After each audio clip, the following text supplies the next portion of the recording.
Boa tarde a todos. Muito feliz com a repercussão do nosso programa Cultura em Páginas. O programa anterior nós atendemos a um ouvinte que pediu para falarmos do Pasolini. E em homenagem aí à grande safra de cineastas, escritores e músicos italianos, hoje nós vamos dedicar o nosso programa a uma obra do Ítalo Calvino. Ítalo Calvino, que estudou letras, foi um grande intelectual, além de escritor também críticos, né? O Ítalo Calvino tem um livro que provavelmente todo aluno de letras conhece. Esse livro se chama Por que Ler os Clássicos, né? Em que ele anda aí de braços dados com vários temas importantes da literatura universal, e ele vai definindo então o que caracteriza uma obra clássica. Hoje nós falaremos de um livro muito curto, um dos mais famosos do Ítalo Calvino, que se chama As Cidades Invisíveis, né?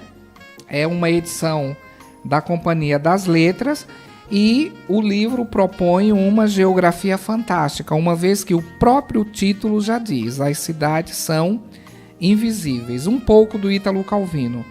Ítalo Calvino nasceu em 1923, morreu em 1985, cursou letras, fez parte da resistência italiana contra o fascismo. Ele cursou letras em Turim e forma-se com uma tese acerca de Conrad, o grande escritor. Foi literato e ensaísta, como eu já falei, e viveu uma época de uma escrita engajada. Ele tem aí várias obras em que ele propõe uma releitura do mundo dos fragilizados e dos pobres que vale muito a pena, né? Mas hoje a gente vai se ater então às Cidades Invisíveis, que é um livro muito curto, é um livro apetitoso, é um livro que vai encantar a todos, e por favor, passem uma tarde agradável na companhia desta obra. A obra, então, a mais apreciada do público, reúne tudo que o Calvino experimentou. As cidades são invisíveis com órgão. As cidades faladas são não visíveis com órgão da visão. Por isso, Cidades Invisíveis. O Calvino dialoga com a tradição literária italiana nesta obra, né? Portanto, a obra sofre influências do Marco Polo, né? Que no 200 vai à China, lá no Império de Kublai Khan, ele vira diplomata. Então, o Marco Polo, todo mundo sabe que é um veneziano, né? Ele vai à China e lá ele se torna diplomata de Kublai Khan. Portanto, ele começa a viajar pelo reino. Ao retornar à Itália, Marcos Polo fica preso e na prisão ele narra as experiências dessas viagens para um colega. A estrutura é experimental. Nós temos, portanto, o Marco Polo descrevendo 55 cidades para Kublai Khan. Essas 55 cidades são divididas em 9 capítulos. O primeiro e último capítulos apresentam 10 cidades e são, portanto, diferentes do segundo ao 8º capítulo, que apresentam 5 cidades, sempre em ordem decrescentes. Todos esses textos, na obra do Ítalo Calvino, ele brinca muito com os números, o que quer dizer que a estrutura da obra lembra um pouco a estrutura do Cortázar quando escreve O Jogo da Amarelinha, ou seja, é uma obra em que você não tem que obrigatoriamente começar do princípio. Você pode abrir aleatoriamente a obra e começar a ler. Um dado curioso, muito significativo, é que todas essas cidades possuem nome de mulheres. Olha que coisa linda. Não tem nenhuma cidade com nome masculino. Todas possuem nomes femininos. Alguns nomes lindos, muito sonoros e etc. Os textos são estruturados em microestruturas que lembram as molduras, né? Então, no formato de moldura, eu tenho o texto quando o Marco Polo dialoga com Kublai Khan, né? Ou seja, quando o Marco Polo descreve as cidades. Ele termina falando de uma cidade, a moldura se fecha e aí começa outra, né? E depois também, além disso, eu vou ter uma narração. Essa narração é quando ele foge da descrição desta cidade e aí ele vai fazer o quê? Ele vai discutir determinadas questões com o Kublai Khan. Então, repetindo, eu tenho duas estruturas, uma estrutura de moldura, quando ele começa a descrever uma cidade, quando ele fecha a descrição, essa moldura acaba, e de repente aqui e ali ele para de descrever essas cidades e conversa com Kublai Khan. Numa dessas conversas, por exemplo, o Kublai Khan diz: vem cá, será que todas essas cidades que você está descrevendo são mesmo reais e verdadeiras? E por que você nunca fala de Veneza, né? E aí o Marco Polo lindamente vai dizer: porque na verdade, todas as vezes que eu descrevo uma cidade, nessa cidade tem sim Veneza, porque Veneza está em todas as cidades, né? Bom, vamos ver a orelha do livro, que é da Companhia das Letras. A orelha do livro diz o seguinte: tal como Sherazade, que conta noite após noite 1001 histórias ao sultão, em As Cidades Invisíveis, o famoso viajante veneziano Marco Polo descreve para Kublai Khan, o nome é Kublai Khan, perdoe-me, eu falei Kublai Khan, é Kublai Khan. Marco Polo descreve para Kublai Khan, corrigindo, são nomes um pouco complicados, a gente se atrapalha. Então, o Marco Polo, que é veneziano, vai para o Império da China e lá ele conhece o todo-poderoso Kublai Khan e dele se torna diplomata, a quem serviu durante muitos anos as incontáveis cidades do imenso império do conquistador mongol. E o que surge ao longo do livro é uma geografia fantástica, onde a vertigem do detalhe leva a mais abrangente simbologia, onde a rapidez e concisão do estilo é acompanhada do tom encantatório próprio das fábulas e contos populares. Nesta rede de textos curtos, cada página é uma surpresa, e com frequência, cada surpresa traz embutida dentro dela uma outra surpresa, tal como certas cidades comportam outra dentro de seus muros. Os lugares que Marco Polo descreve sofrem as refrações da memória, as duplicidades do espelho, as insaciabilidades do desejo. Em uma palavra, são ambíguos, apresentam sempre uma dupla face, que pode se reduplicar ao infinito. Em 6 propostas para o próximo milênio, Ítalo Calvino abordou seu fascínio pelo símbolo complexo da cidade, pois ele lhe permitia maiores possibilidades de exprimir a tensão entre a racionalidade geométrica e o emaranhado das existências humanas. Essa tensão está realmente presente e brilhantemente insolucionada ao longo destas páginas curtas, densas e muitas vezes divertidas. É preciso advertir, no entanto, para o maior prazer da leitura, que não se deve devorar as cidades invisíveis com a avidez de querer saber o que vai acontecer depois, mas saborear lentamente cada texto em si mesmo, como um turista que se demora diante de uma paisagem ou volta para examinar mais uma vez uma obra de arte, despreocupado com o horário do avião.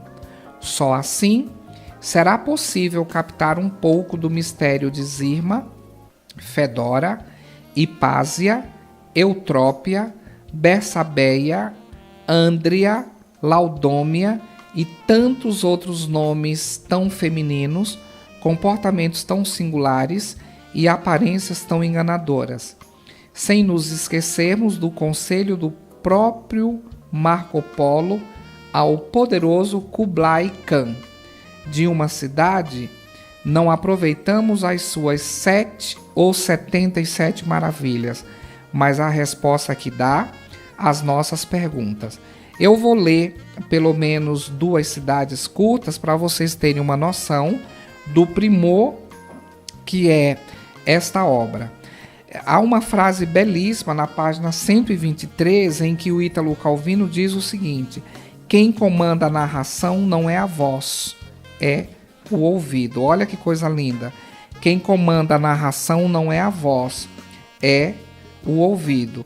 E várias outras pérolas que aparecem, como por exemplo, mas a cidade não conta o seu passado, ela o contém com as linhas da mão, escrito nos ângulos das ruas, nas grades das janelas, nos corrimãos das escadas, nas antenas dos para-raios, nos mastros das bandeiras, cada segmento riscado por arranhões, serradelas, entalhes, esfoladoras.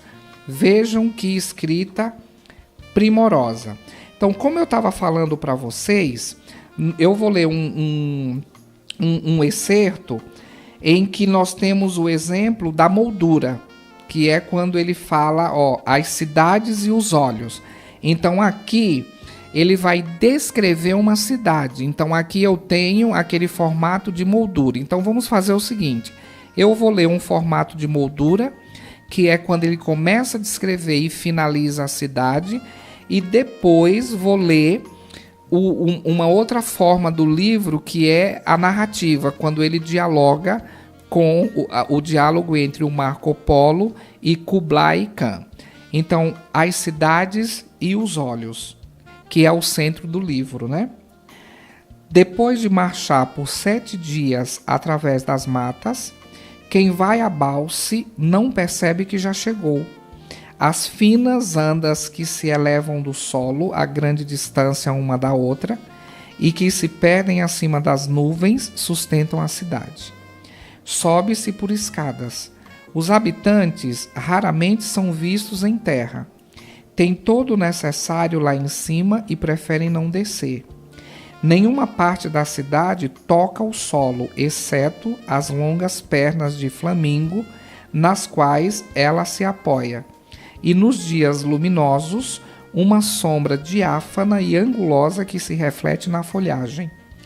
Há 3 hipóteses a respeito dos habitantes de Balse: que odeiam a terra, que a respeitam a ponto de evitar qualquer contato, que a amam da forma que era antes de existirem e com binóculos e telescópios apontados para baixo, não se cansam de examiná-la folha por folha, pedra por pedra, formiga por formiga, contemplando fascinados a própria essência. Então veja uma moldura. Ele começa a descrever, finaliza, e o próximo serão as cidades e o nome. Anterior à cidade e os olhos, as cidades e as trocas. Antes das cidades e as trocas, as cidades delgadas. Então é um livro deliciosamente delicioso. E agora eu vou ler então uma parte em que nós não temos mais a moldura, porque ele não está descrevendo a cidade. Ele está dialogando com Kublai Khan. Nome complicado, né? Mas a gente aprende. O grande Khan sonhou com uma cidade e descreveu-a para Marco Polo. O porto é aberto na parte setentrional, à sombra. O cais é alto e a água escura bate contra os muros, que apresentam escadas de pedras escorregadias por causa das algas. Barcos untados de piche aguardam no atracadouro os parentes que retardam a partida, despedindo-se dos familiares. As despedidas se dão em silêncio, mas com lágrimas. Faz frio. Todos usam chales na cabeça. Um chamado do marinheiro interrompe a espera. O viajante aninha-se na proa. Afasta-se observando os que permaneceram, já que não se distingue o traçado da costa. Há neblina. O barco atraca e há um navio ancorado. Uma figura encolhida sobe as escadas. Desaparece. Ouve-se o som da corrente enferrujada que raspa no escovém. Os que permaneceram debruçam-se nos bastiões, sobre os recifes do mole para acompanhar o navio até que este dobre o cabo. Agitam pela última vez os lenços brancos. Ponha-se em viagem. Explore todas as costas e procure essa cidade, diz o Cã para Marco. Depois volte para me dizer se o meu sonho corresponde à realidade. Perdão, meu senhor. Sem dúvida, cedo ou tarde embarcarei nesse mole, diz Marco, mas não voltarei para referi-lo. A cidade existe e possui um segredo muito simples.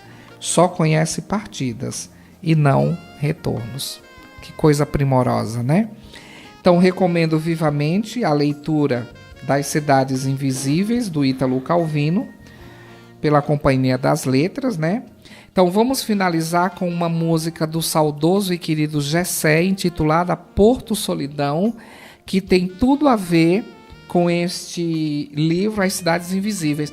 Aliás, esse livro, As Cidades Invisíveis, me lembra muito dois grandes escritores brasileiros, Machado de Assis, que nunca saiu do país, e o nosso querido Mário de Andrade, nome importantíssimo para o nosso modernismo, que viajou o Brasil inteiro e foi até o Peru para compor Macunaíma. Então vejam, a viagem tem sempre duplos sentidos. Há aqueles que viajam e não aprendem nada, e há aqueles que nunca saem do seu lugar, mas por meio da literatura adentram nessas cidades, porque tem um provérbio para a gente refletir. Se viagem significasse conhecimento, os piratas seriam cultíssimos. Não é? Então é uma coisa para se pensar. Então vejam que coisa magistral do Ítalo Calvino. Ele põe numa narrativa cidades imaginárias, ou seja, uma geografia fantástica, né? Uma viagem para a gente ver não com os olhos dos olhos, mas com os olhos da emoção, da imaginação. Leiam e sejam felizes.